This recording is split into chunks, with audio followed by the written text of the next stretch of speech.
Before the summer says us goodbye, let's make kulfi with very simple ingredients, rich in flavor and creamy in texture. I fell in love the way it tastes. So without further ado, let's get started.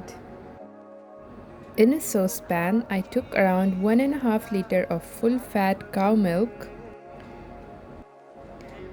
First I'll let the milk boil, then I'll cook it in low flame till the quantity of the milk is reduced. Meanwhile, I'm keeping on stirring it to avoid burning on the bottom. I'll pour around 2/3 cup of fresh cream, half cup of condensed milk,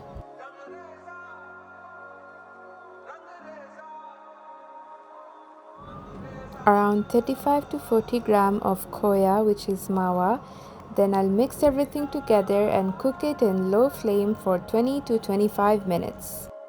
As you can see, the color has changed. Now I'll add around half teaspoon of cardamom powder and mix.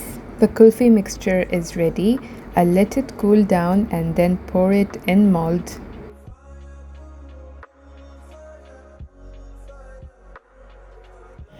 Put some chopped pistachio on top, then cover it with the aluminum foil and put it in fridge for overnight.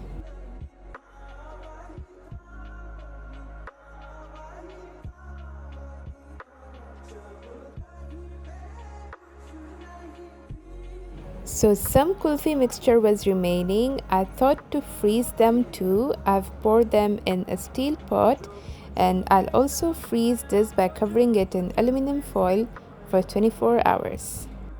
To get a kulfi cake. After the kulfi has spent 24 hours in the fridge, I'll just let it rest for 5 minutes in room temperature so I can demold them easily. Nothing is more satisfying than seeing a kulfi getting demolded so easily. This recipe was one of my favorite and definitely I'll be making it again. If you guys like this recipe, please like, comment, share and subscribe. And thank you for watching.